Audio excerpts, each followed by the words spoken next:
Пап, хватит. Перестань тратить наши сбережения. Эти слова, брошенные с яростью, которую я никогда не видел в его глазах, ударили меня сильнее пощечины. Они раскололи теплый июльский вечер на «до» и «после». Их произнес мой сын, мой первенец. Роман произнес громко, наотмашь, перед всей семьей.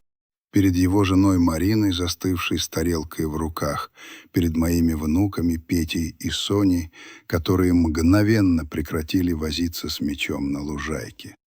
И, что было больнее всего, перед его сестрой, моей дочерью Ксенией, которая только 3 часа назад прилетела из самого Новосибирска, чтобы нас навестить. Меня зовут Анатолий Петрович Соколов. Мне 73 года, и эта фраза, прозвучавшая в оглушительной тишине нашего дачного участка под Воронежем, стала началом конца моей прежней жизни. Но не спешите с выводами. Выслушайте меня до конца, потому что история, которую я вам расскажу, заставит вас о многом задуматься. А ведь еще полчаса назад все было пропитано счастьем. Тем самым тихим, настоящим счастьем, ради которого и стоит жить. Воздух пар дымком от мангала, где румянились шашлыки, и нагретый за день сосновой корой. Ксения, которую я не видел почти год, сидела рядом со мной на старой садовой скамейке и рассказывала про сибирские морозы и свою новую работу. Ее смех, такой же звонкий, как в детстве, смешивался с визгом внуков, гонявших мяч по траве. 8-летний Петя и 6-летняя Соня — 2 моих солнышка, 2 лучика, которые согревали мою старость. Роман, мой 45-летний сын, уже год жил у меня, вместе с Мариной и детьми. После того, как он потерял работу инженера на заводе, я ни секунды не колеблясь сказал: «Переезжайте ко мне. Дом большой, места всем хватит, пока на ноги не встанешь». Год. Целый год я содержал всю его семью. От коммунальных платежей до продуктов. Я не считал это жертвой. Я считал это своим отцовским долгом. Все началось с невинного разговора. Сеня обмолвилась, что мечтает съездить на Алтай, но пока не получается накопить. «А я вот, может, на юг соберусь осенью», — сказал я, улыбаясь. «В Сочи, пока ноги носят. Всю жизнь у станка простоял, моря толком и не видел». И тут Романа словно прорвало. Он до этого молча переворачивавший шампуры выпрямился, и его лицо исказилось злобой. «Какой еще юг? Ты о чем вообще?» — прошипел он. Я опешил. «В смысле, Рома? Просто съездить отдохнуть». «Отдохнуть?» — он шагнул к столу, его голос начал набирать силу. «Ты посмотри на расходы.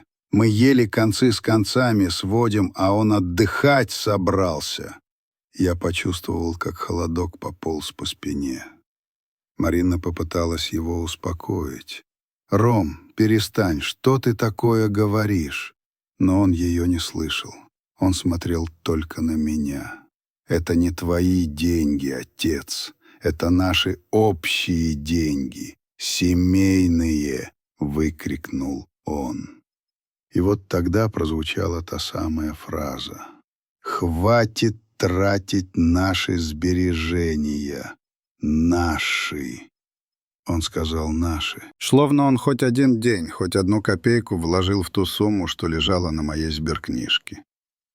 Тишина, повисшая над участком, звенела. Внуки, испуганно прижавшись к Марине, смотрели то на меня, то на своего отца.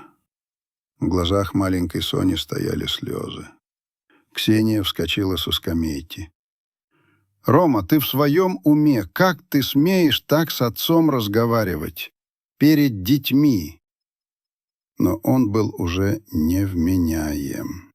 Вся его неудовлетворенность, Вся его злость на собственную несостоятельность, на год без работы, на унизительную, как он считал, зависимость, все это вылилось на меня. «А что я не так сказал?» — не унимался он, тыча в меня пальцем. «Он уже старик, не понимает, что делает. Разбазарит все, а нам потом что? На улице оставаться. Этот дом, эти деньги — это все, что у нас есть, наше будущее. Старик. Я для него был просто старик, выживший из ума. Не отец, который положил на него всю свою жизнь, а досадная помеха, мешающая распоряжаться его, Романовым, будущим». Я не смог произнести ни слова. В горле стоял ком. Я просто встал, медленно, чувствуя, как дрожат колени, обошел стол и пошел в дом. Я слышал за спиной плач Марины, гневные крики Ксении, но ничего уже не имело значения. Я закрыл за собой дверь своей комнаты и рухнул на кровать. Унижение было таким густым, таким липким, что, казалось, я в нем тону. Я лежал и смотрел в потолок, а в ушах все еще звучало это слово. «Наши». В ту ночь я не спал. Ни одной минуты. Часы на стене отсчитывали секунды с безразличной точностью. Раз, два, три. Каждый щелчок отдавался в моей голове гулким эхом. За окном стрекотали сверчки, дом погрузился в сон. Все спали, кроме меня. Я лежал в своей кровати, в той самой кровати, где почти 40 лет спала рядом моя Надежда, и передо мной, как на кинопленке, проносилась вся моя жизнь. Наши сбережения. Я усмехнулся в темноту. Знаешь ли ты, сынок, цену этим нашим деньгам? Мне было 14, когда я впервые переступил проходную Воронежского механического завода. Еще мальчишка, из одежды штопанные штаны да отцовский пиджак. Пока мои ровесники гоняли мяч, я уже вдыхал запах машинного масла и раскаленного металла. Я учился ремеслу, которое потом кормило меня и мою семью следующие 45 лет. 45 лет в одном и том же цеху, где летом от жары плавился воздух, а зимой ветер гулял через щели в окнах, пробирая до самых костей. Я ни разу не пожаловался. Я ни разу не опоздал, потому что я знал, от моей работы зависит будущее тех, кого я люблю. Роман родился, когда мне было 28. Я смотрел на этот маленький комочек в руках у Нади и понимал, что теперь я должен работать вдвое больше. Уже не было я и Надя. Появилась новая крохотная жизнь, за которую я нес полную ответственность. И знаете, что я сделал? Я не стал жаловаться на судьбу. Я нашел вторую работу. После 8-часовой смены на заводе я ехал на другой конец города, в небольшую столярную мастерскую, и до 10 вечера сколачивал ящики. Каждый день, без выходных. Моя бедная Надежда. Она встречала меня поздно вечером, еле стоящего на ногах, с руками стертыми до крови, с древесной пылью в волосах. Она никогда не упрекнула меня. Молча ставила на стол горячий ужин, делала массаж на моей больной спине и говорила: «Потерпи, Толя, все это не зря. Наши дети будут жить лучше нас». Она верила в это, и я верил. С теми деньгами, заработанными потом и кровью, с тех двойных смен мы смогли купить эту самую дачу, эту землю, на которой мой сын сегодня кричал, что я трачу его деньги. Когда родилась Ксения, а потом и младший Дима, я стал работать еще и по воскресеньям. Помогал знакомому на рынке, таскал мешки. Роман, ему было лет 6, как-то спросил: «Папа, а почему ты всегда работаешь? У других папы по воскресеньям дома». Что я мог ему ответить? Как объяснить 6-летнему ребенку, что я работаю для того, чтобы у него были ботинки не хуже, чем у других, чтобы на столе было не только картошка, но и мясо? Годы шли, дети росли, а я все работал. В 45 лет мое тело уже начало протестовать. Ноги гудели, спина ныла без перерыва. Но я продолжал. Нужно было ставить детей на ноги. Роман выучился на инженера, Ксения — на бухгалтера, Дима увлекся компьютерами. Я оплатил образование всем троим. Из своих сбережений. Я никогда не просил их идти работать, пока они учились. Я хотел, чтобы у них было то, чего не было у меня. Возможность получить профессию, не разрываясь между учебой и заводом. Когда Роман женился на Марине, я помог им со свадьбой. Когда Ксения выходила замуж, я сделал то же самое. Когда Дима решил уехать в Америку, я дал ему денег на билеты на первое время. Тех денег, что он потом честно мне вернул, но в тот момент я отдал их, не прося ничего взамен. И все эти годы, несмотря на все траты, я продолжал откладывать. Рубль к рублю, копейка к копейке. Я отказывал себе в новой одежде. Я ездил на стареньком «Москвиче», пока он окончательно не развалился.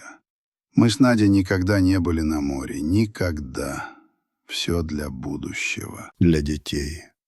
Чтобы, когда меня не станет, им что-то осталось. 5 миллионов рублей. Вот цена моей жизни. 5 миллионов рублей, которые я скопил, работая как проклятый, живя скромно, без излишеств. И этой ночью, после крика моего сына, я вдруг с ужасающей ясностью понял. Для него я больше не был отцом, пожертвовавшим всем ради своей семьи. Я не был человеком, который дал ему все. Для него я был просто старым кошельком, помехой, которую нужно контролировать, стариком, который тратит его деньги. И я встал с кровати. Было 4 часа утра. Я подошел к окну и посмотрел на темный сад. Боль, острая как нож, сменилась холодным, спокойным гневом. Я понял, что больше не позволю никому, даже собственному сыну, так себя унижать. Я должен был вернуть себе достоинство. В ту предутреннюю минуту, глядя на рождающийся над Воронежем рассвет, я принял решение. Решение, которое изменит все. Решение, которого Роман в своем сыновнем высокомерии никак не мог ожидать. Я покажу ему, что может сделать этот старик. Я покажу ему цену каждого рубля. И цена эта будет для него неподъемной. Утро не принесло облегчения. Оно принесло звенящую, густую тишину, которая бывает только после страшной бури, когда еще не ясно, что уцелело, а что разрушено навсегда. Дом, обычно наполненный детским смехом и суетой, замер. Я спустился на кухню ровно в 7, как делал это всю свою жизнь. Я был спокоен. Та боль, что разрывала меня на части ночью, перегорела, оставив после себя лишь холодную, твердую решимость. Марина, жена Романа, уже была на ногах. Она двигалась по кухне бесшумно, словно боялась потревожить хрупкое перемирие. Увидев меня, она вздрогнула, в ее глазах читались страх и стыд. «Анатолий Петрович, доброе утро. Вам кофе?» «Доброе, Марина». «Да. Будь добра», — ответил я ровным, спокойным голосом, от которого она, кажется, сжалась еще больше. Вошел Роман. Он не посмотрел в мою сторону. Угрюмо сел за стол, налил себе чаю. Ни слова извинения. ни тени раскаяния. В его позе читалось упрямство обиженного ребенка, который считает, что был прав. Эта молчаливая уверенность в своей правоте окончательно сожгла последние мосты. Чуть позже спустилась Ксения. Ее глаза были красными от слез и бессонной ночи. Она села рядом со мной и крепко сжала мою руку под столом. «Папа, как ты?» — прошептала она. «Я в порядке, дочка, все в полном порядке». Я чуть улыбнулся ей, и эта улыбка, я знал, выглядела страшнее, чем любой гнев. Вбежали внуки. Слава богу, дети есть дети. Они быстро забывают взрослые ссоры. «Деда, привет!» Соня подбежала и обняла меня за шею. «А мы сегодня на речку пойдем?» Я погладил ее по светлым волосам. «Не знаю, солнышко. У дедушки сегодня дела в городе. Важные». Я посмотрел на Романа поверх головы внучки. Он продолжал сверлить взглядом свою чашку. Он не понимал. Он все еще не понимал, что произошло. Он думал, что это была просто очередная семейная ссора, которая рассосется сама собой. Он не видел, что вчера он не просто обидел отца. Он подписал приговор своему будущему. Я допил кофе, встал из-за стола. «Я уехал. Буду к вечеру. Папа, может, я с тобой?» Встревоженно спросила Ксения. «Не нужно, дочка. Я сам. Мне нужно сделать все самому». Я прошел в прихожую, надел свои лучшие ботинки, старенький, но чистый пиджак. Я шел не ссориться. Я шел вершить правосудие. Центральное отделение Сбербанка в Воронеже встретило меня прохладой кондиционеров и гулом электронной очереди. Я взял талончик и сел на стул, оглядывая огромное помещение с высокими потолками. Здесь, в этих стенах, хранился результат всей моей жизни. Каждый рубль, лежавший на моих счетах, был пропитан моим потом, усталостью, бессонными ночами моей покойной надежды. И сегодня я пришел забрать все до последней копейки. Когда на табло загорелся мой номер, я подошел не к обычному оператору, а попросил позвать управляющего. Молодая девушка удивленно подняла на меня глаза, но, увидев мое лицо, спорить не стала. Меня проводили в стеклянный кабинет. Управляющий, Марков Сергей Валерьевич, мужчина лет 40, примерно ровесник Романа, встретил меня вежливо. «Анатолий Петрович, здравствуйте. Присаживайтесь. Чем могу помочь? Я вижу, вы наш давний и уважаемый клиент». Я сел и положил перед ним свой паспорт и сберкнижку. «Здравствуйте, Сергей Валерьевич. Я хочу закрыть все мои счета. Все вклады и текущий счет. Сегодня». Он удивленно моргнул. Взял мою сберкнижку, провел несколько раз пальцем по строчкам. Компьютер быстро показал ему всю картину. 5 миллионов 123 тысячи рублей. Сумма, которая заставила его посмотреть на меня с еще большим уважением и недоумением. «Все счета? Анатолий Петрович, простите за вопрос, но, может, возникла какая-то проблема? Вас не устроило обслуживание, мы можем предложить вам более выгодные условия по вкладам». Я прервал его спокойным, но твердым жестом. «Проблема не в банке, молодой человек. Проблема в семье». Он все понял. Профессионал. Он видел такие истории не раз. В его взгляде промелькнуло сочувствие. Но он больше не задавал лишних вопросов. «Хорошо. Как вы хотите получить средства? Всю сумму наличными? Это довольно рискованно. Нет. 500 тысяч рублей наличными, Остальные 4 623 000 я хочу перевести в другой банк. В какой, если не секрет? В Альфа-банк. На новый счет, который я открою сегодня же. Процедура заняла почти 2 часа. Подписывались бумаги, ставились печати. Затем меня проводили в кассу, где молодая девушка долго, мучительно долго отсчитывала мне 500 000 рублей крупными купюрами. 10 пачек. Она сложила их в специальный банковский пакет. Я взял его. Он был тяжелым. Эта тяжесть дарила странное чувство свободы. Перед уходом я еще раз заглянул к Маркову. «Сергей Валерьевич, один вопрос. Информация о моих счетах и этой операции, она ведь конфиденциальна?» «Абсолютно, Анатолий Петрович. Банковская тайна. Никто, кроме вас или по решению суда, не может получить к ней доступ». «Вот и отлично. Спасибо вам». Я вышел из банка на залитую солнцем улицу. В сумке у меня лежали 500 000 рублей. Больше, чем я когда-либо держал в руках. А на душе было пусто и легко. Первый шаг был сделан. Но главный удар был еще впереди. Нотариальная контора Ершова располагалась в старом доме в центре города. Здесь пахло сургучом, старой бумагой и какой-то вековой справедливостью.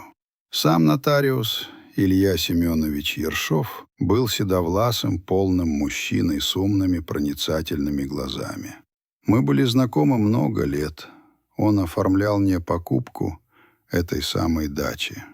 Он встретил меня как старого знакомого. «Анатолий Петрович, какими судьбами? Давно не виделись. Присаживайтесь, рассказывайте. С делом я к вам, Илья Семенович. Срочным и невеселым. Я хочу переписать завещание». Ершов снял очки, протер их и внимательно на меня посмотрел. «Вот как.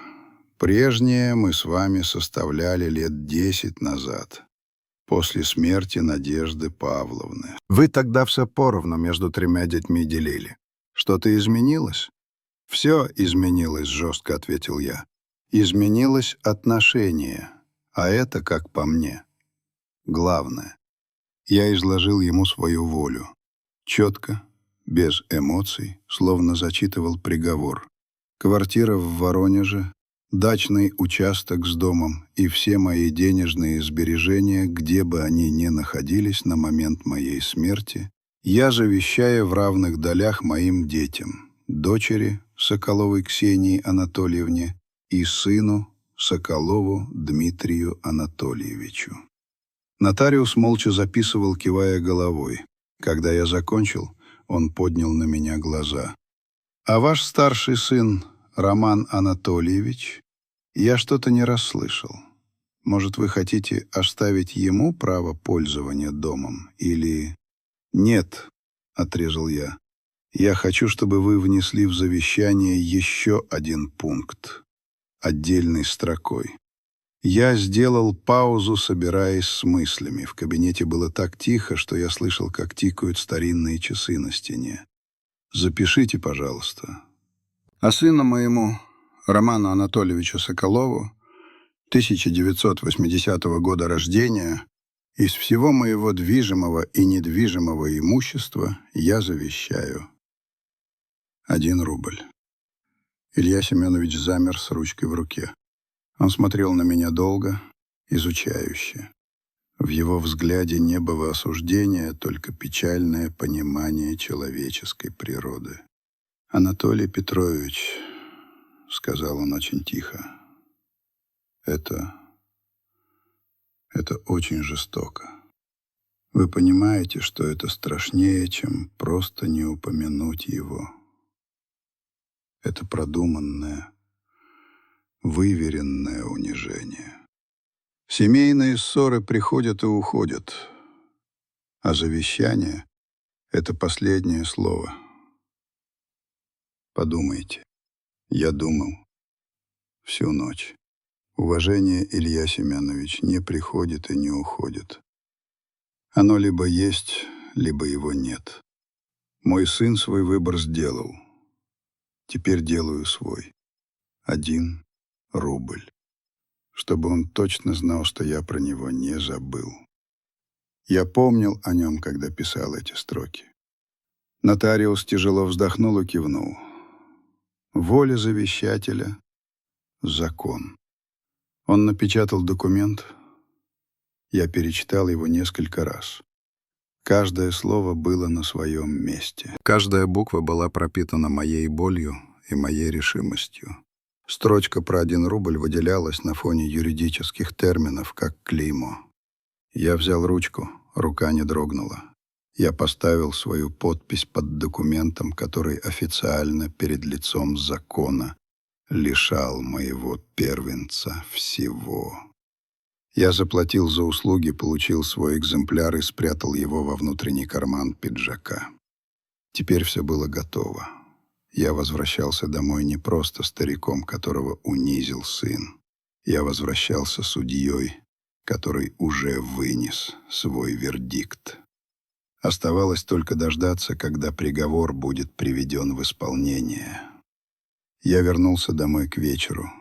За день город вымотал меня, но внутри было спокойствие человека, который сделал все правильно. В доме меня встретила та же тяжелая тишина, что и утром, только теперь она была пропитана многочасовым ожиданием. Ксения бросилась ко мне в прихожей. «Папа, где ты был? Мы так волновались». «Дела решал, дочка, все хорошо». На кухне за столом сидели Роман и Марина. Марина, бледная, с заплаканными глазами. Роман мрачнее тучи.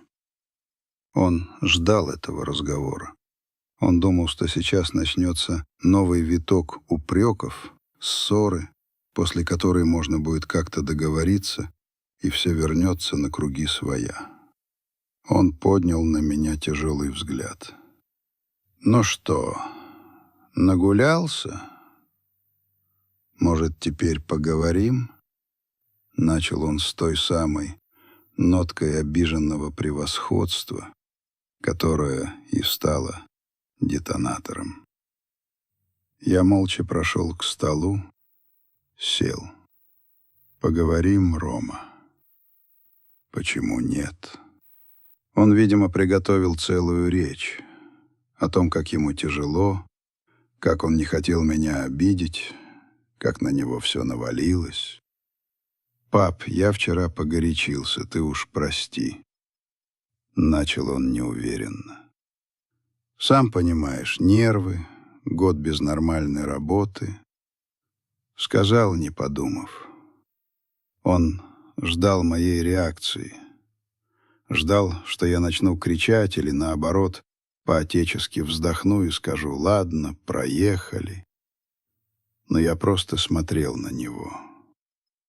Смотрел, как 45-летний мужчина, отец 2 детей, пытается выдать свою инфантильную жалость к себе за раскаяние.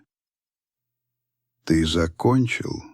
— спросил я тихо. Он смутился. «Ну, да, я просто хочу, чтобы ты понял. Я все понял, Рома. Я понял еще вчера. Я не стал повышать голос. Я не стал ничего ему доказывать, я просто полез во внутренний карман пиджака и достал 1 сложенный в 4 лист бумаги. Не завещание. Это был мой козырь, который я приберег на потом. Это была официальная банковская выписка. Я положил ее на стол и пододвинул к нему. «Прочти». Роман с недоумением взял бумагу. Его глаза забегали по строчкам. Я видел, как меняется его лицо. Недоумение сменилось шоком, шок — паникой. «Что это?» — прохрипел он, поднимая на меня безумный взгляд. «Счет закрыт, остаток 0. Ты снял все деньги? Папа, где деньги?» Вот он, момент истины. Первое, что его взволновало, не почему я это сделал, не как мне было больно, А где деньги? Его деньги, наши сбережения. Я спокойно встретил его взгляд. Деньги в том месте, где ты их никогда не найдешь. В месте, где никто не будет кричать мне, как их тратить. Это больше не твоя забота, Роман. Я сделал паузу, давая ему осознать сказанное, а затем нанес последний удар. Как и этот дом. Марина ахнула и закрыла рот рукой. Роман смотрел на меня, не понимая. Что ты имеешь в виду? То, что я сказал. Я даю тебе и твоей семье 2 недели, 14 дней, чтобы вы собрали свои вещи и съехали. Что? Он вскочил, опрокинув стул. Ты с ума сошел, старик? Ты не можешь выгнать родного сына с детьми на улицу. Это и мой дом. Нет. Мой голос был холодным, как сталь. Этот дом мой. Я купил его, когда ты еще под стол пешком ходил. И я решаю, кто в нем живет.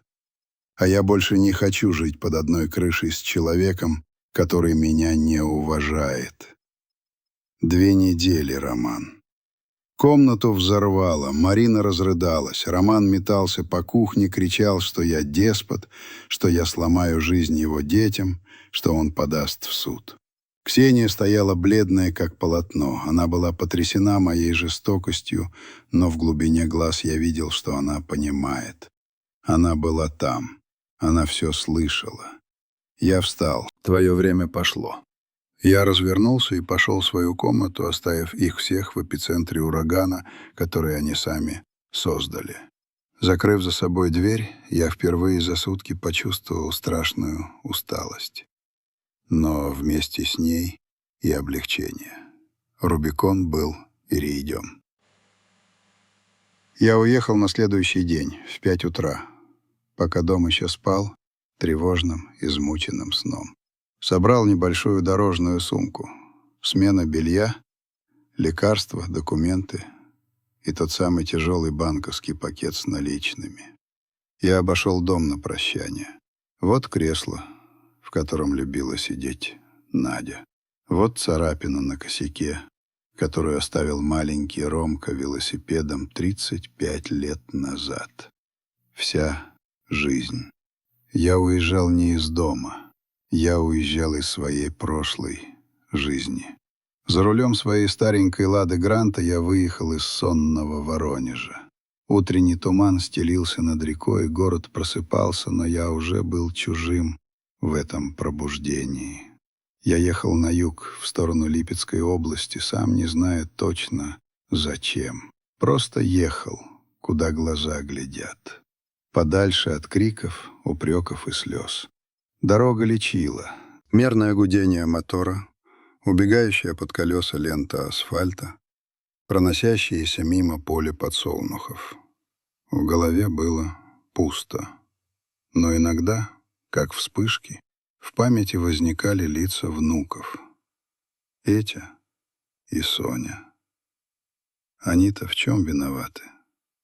Неужели я, их дед, обрекаю их на бездомность? Сердце сжималось от боли. Но потом я вспоминал слова Романа, его лицо, искаженное злобой, и понимал, если я сейчас сдамся, я предам не только себя, я предам и внуков. Я своим примером покажу им, что можно унижать стариков, что можно быть неблагодарным, и тебе все сойдет с рук. Нет. Урок должен быть усвоен, даже такой ценой. К обеду я добрался до Заданска. Маленький, тихий, утопающий в зелени городок на берегу Дона. Золотые купола монастырей сияли на солнце. Здесь сам воздух был другим, умиротворенным, спокойным. Я снял комнату в небольшой гостинице с названием «Отдых». Хозяин, пожилой мужчина моих лет, посмотрел на меня с пониманием. «Отдохнуть приехали от суеты?» «Правильно. У нас тут лучшее место для этого. Душа лечится». Я провел в Задонске 5 дней. И это не был отпуск. Это было очищение. Я бродил по улочкам, сидел на берегу Дона, глядя на медленное течение воды. Я заходил в монастыри, стоял на службах, хотя никогда не был особо верующим. Но там, под высокими сводами, под взглядами старых икон, я чувствовал, как из души уходит гнев, оставляя место для ясной, холодной печали и твердости. Я разговаривал с людьми, с хозяином гостиницы, с продавщицей в местном магазинчике, со стариком-рыбаком на берегу. В один из дней я разговорился с таким же, как я, приезжим, мужчиной из Тамбова, который сидел на лавочке у монастырской стены. Он рассказал мне свою историю, как дети после смерти жены пытались отобрать у него квартиру. «Я, Петрович, тоже сначала убивался», — говорил он, глядя вдаль. «А потом понял, иногда, чтобы спасти корень, надо обрубить гнилую ветку. Как не больно, иначе все дерево погибнет». Его слова стали для меня последним толчком. Я понял, что просто выгнать Романа — это полумера. Это оставит его в подвешенном состоянии, в вечной надежде, что отец остынет, простит, вернет все назад. Это оставит и меня привязанным к этому дому, к этим воспоминаниям, к этой боли. Чтобы спасти корень, нужно рубить. На 5-й день, вечером, я сидел на высоком берегу Дона и смотрел на закат. Солнце садилось, окрашивая небо и реку в багряные тона, и в этой величественной тишине я принял окончательное решение. Я продам дом. Я продам дачу. Я оборву все нити, связывающие меня с Воронежем. Я начну жизнь с чистого листа. Там, где меня никто не знает. Там, где я буду просто Анатолием Петровичем Соколовым, а не стариком, который тратит наши сбережения. Впервые за много лет я почувствовал не просто покой. Я почувствовал надежду. Я вернулся в Воронеж не в дом, наполненный болью, а в город, где мне предстояло завершить начатое. Атмосфера в доме была удушающей. Оставшиеся 10 дней из отмеренных мною 2 недель тянулись как резиновые. Роман не разговаривал со мной. Он лишь бросал на меня испепеляющие взгляды, в которых отчаяние смешивалось с ненавистью. Марина тихо плакала по углам. Даже внуки притихли, чувствуя, что над их маленьким миром нависла беда. Я не стал ждать. В первый же день я позвонил риэлтору Карповой Анне Борисовне, женщине с деловой хваткой, которую мне рекомендовали. Она приехала на следующий день для оценки. Я намеренно назначил встречу на то время, когда все были дома. Это был жестокий, но необходимый шаг. Появление в доме чужого человека с рулеткой и папкой для документов произвело эффект разорвавшейся бомбы. «Что здесь происходит?» — пролепетала Марина, выходя в коридор. «Осмотр. Дом выставлен на продажу», — спокойно ответила Анна Борисовна, не отрываясь от своих записей. Роман вылетел из комнаты, как ошпаренный. Увидев риэлтора, а затем меня, стоящего в дверях, он все понял. Его лицо стало землисто-серым. «Папа, не надо». прошептал он. В его голосе больше не было гнева, только животный страх.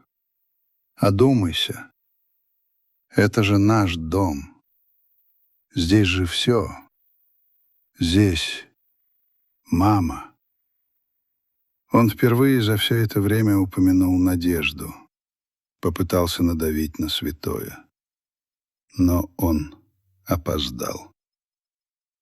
Этот дом перестал быть нашим, когда ты поднял на меня голос перед внуками, — ответил я, глядя ему прямо в глаза.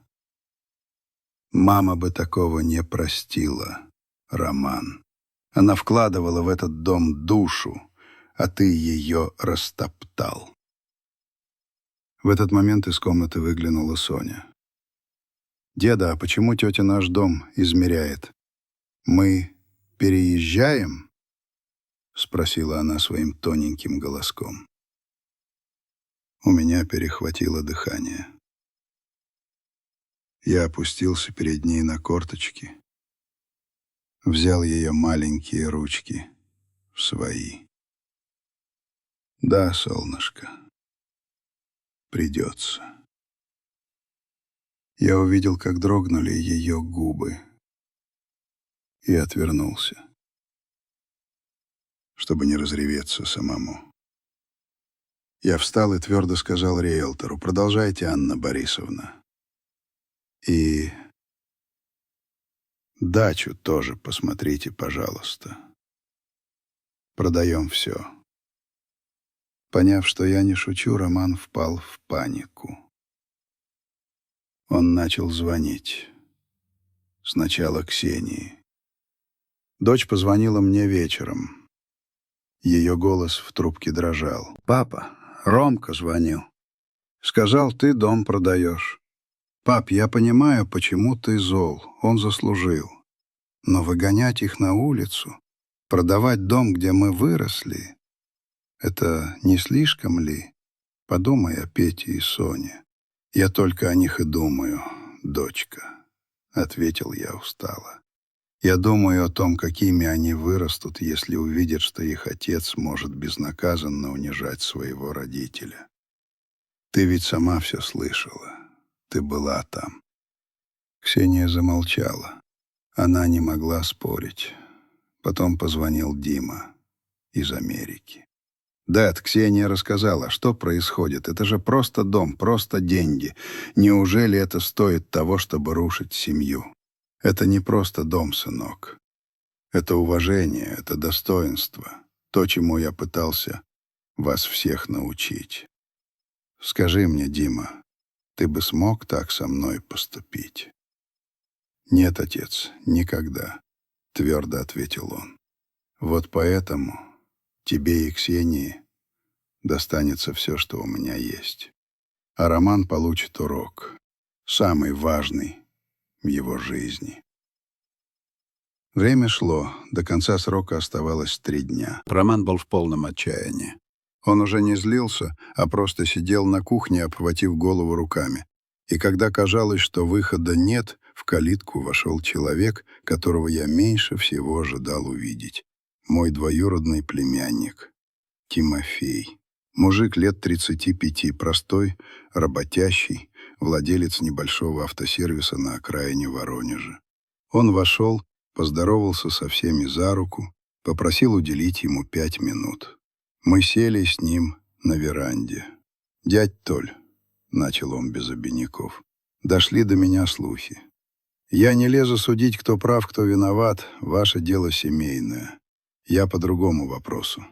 Жалко мне Лерку с детьми, да и Ромку дурака тоже». Он посмотрел на меня своими честными прямыми глазами. «Я вот что хочу предложить. У меня в сервисе мужик нужен с руками. Ромка инженер, голова у него варит. И есть у меня домик старый за городом, от бабушки остался. Пустой стоит.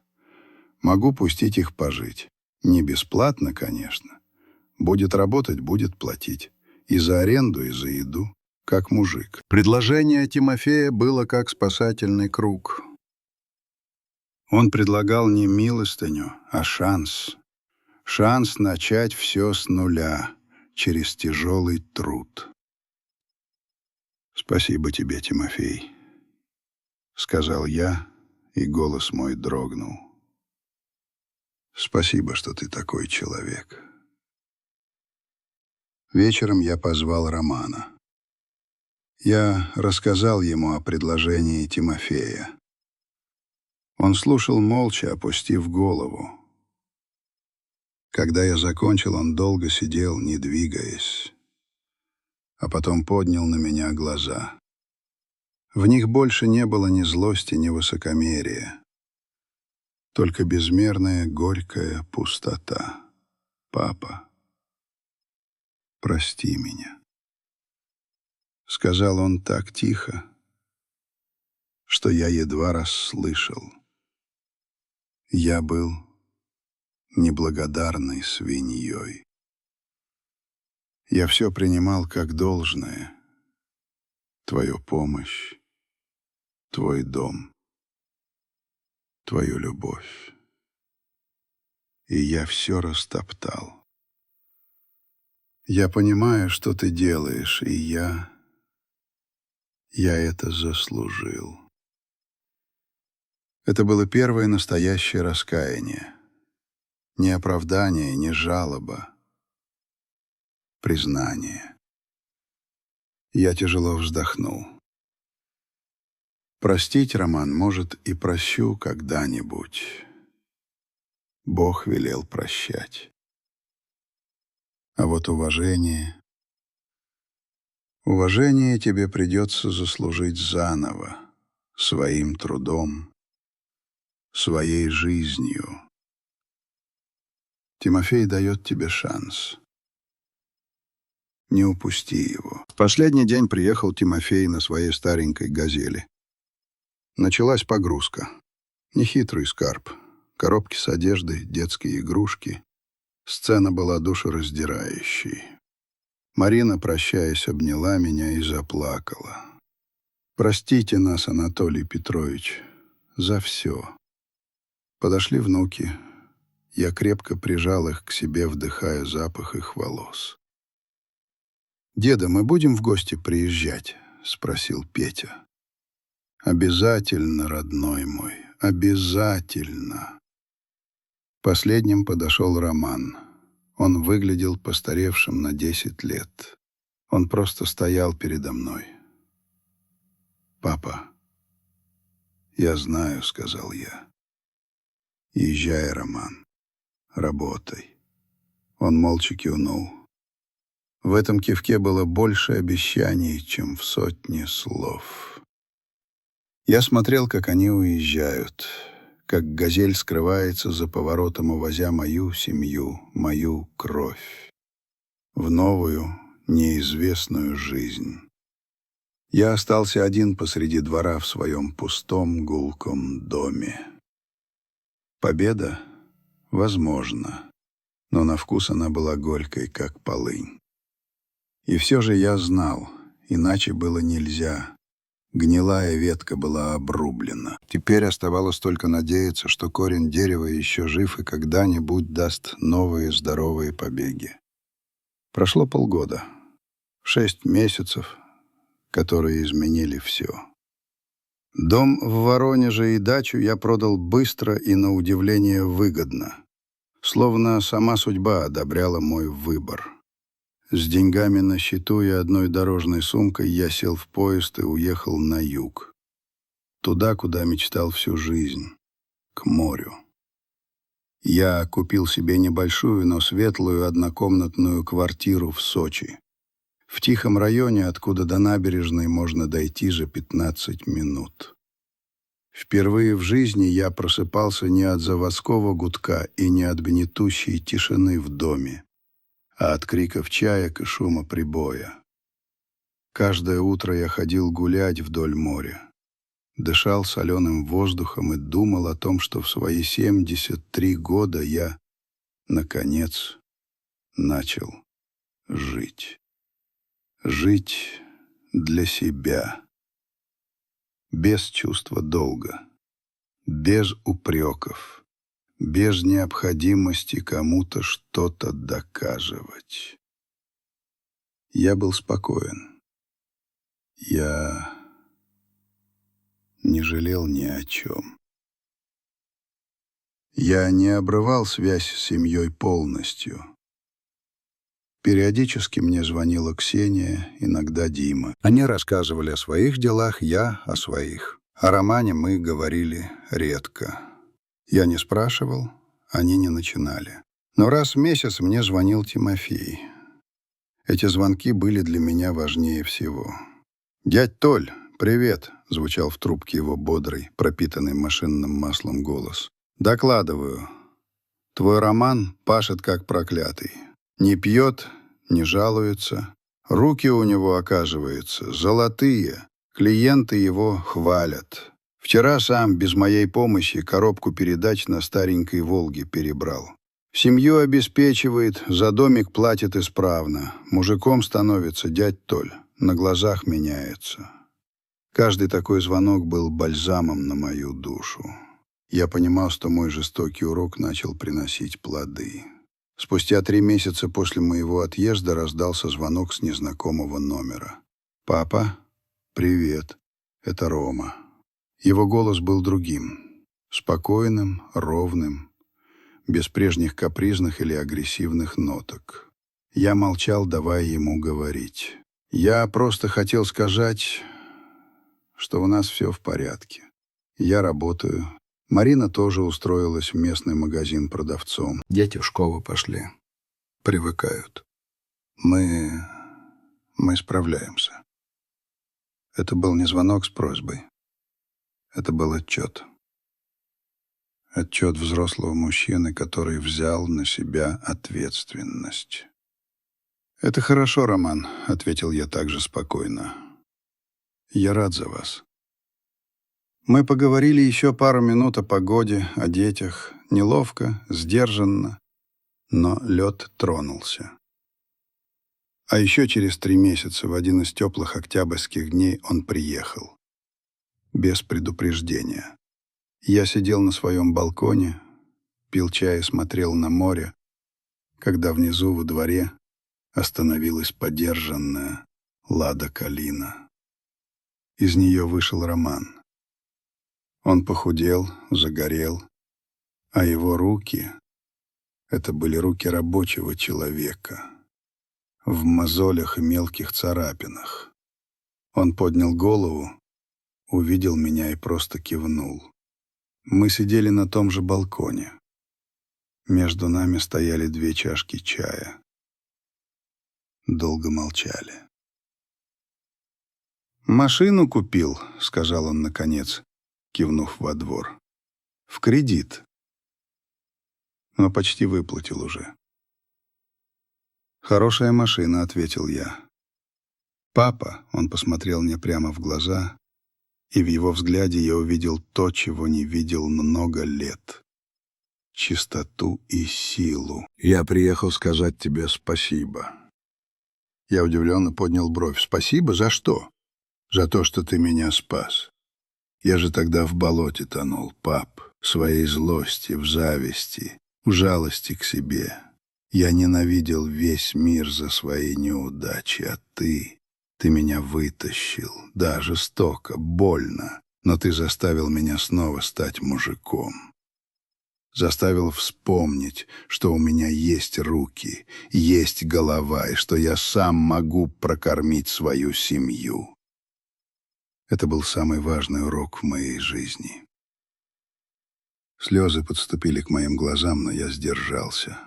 Мой сын, мой мальчик. Он, наконец-то, повзрослел. Я тогда, Рома, и завещание переписал, сказал я тихо, проверяя его в последний раз. Он усмехнулся. Горько, но светло. «Я знаю», — Ксения рассказала, про рубль. И, знаешь, пап, это было справедливо. Ты все правильно сделал. Мне не нужны твои деньги. Я теперь знаю, что могу заработать сам. Я хочу, чтобы мои дети видели, как их отец работает, а не ноет и не клянчит. И это чувство, оно стоит дороже любых миллионов. Вот он, момент, которого я ждал. Момент, когда мой сын перестал видеть во мне кошелек и увидел отца. Момент, когда он обрел главное богатство — самоуважение. Я улыбнулся. Впервые за долгое время искренне, тепло. А теперь, когда тебе это не нужно, ты это получишь. Он удивленно посмотрел на меня. На следующей неделе схожу к нотариусу здесь, в Сочи. Восстановлю справедливость. Верну все на свои места. Не потому, что ты просил, а потому, что ты это заслужил. Потому что я снова горжусь тобой, сынок. Он не выдержал и заплакал. Не как обиженный ребенок, а как взрослый мужчина, с плеч которого упал неподъемный груз. Я подошел и обнял его. И в этих объятиях не было больше боли и обид. Только прощение и любовь. Теперь моя жизнь полна. Роман с семьей приезжает ко мне каждое лето. Он так и работает у Тимофея. Стал старшим мастером. Они с Мариной копят на свою собственную небольшую квартиру. Внуки обожают море, и мы проводим вместе каждую свободную минуту. Ксения и Дима тоже навещают меня. Наша семья снова вместе, но она стала другой. Она стала крепче, потому что теперь она построена не на обязанности и зависимости, а на взаимном, выстраданном уважении. Я по-прежнему сижу на своем балконе и смотрю на бескрайнее море. Я знаю, что поступил правильно. Иногда, чтобы спасти того, кого любишь, нужно быть готовым его потерять. Иногда самый большой подарок, который отец может дать своему сыну, это лишить его всего, чтобы он смог найти себя. Потому что достоинство, как и любовь, не имеет цены. Его можно только заслужить.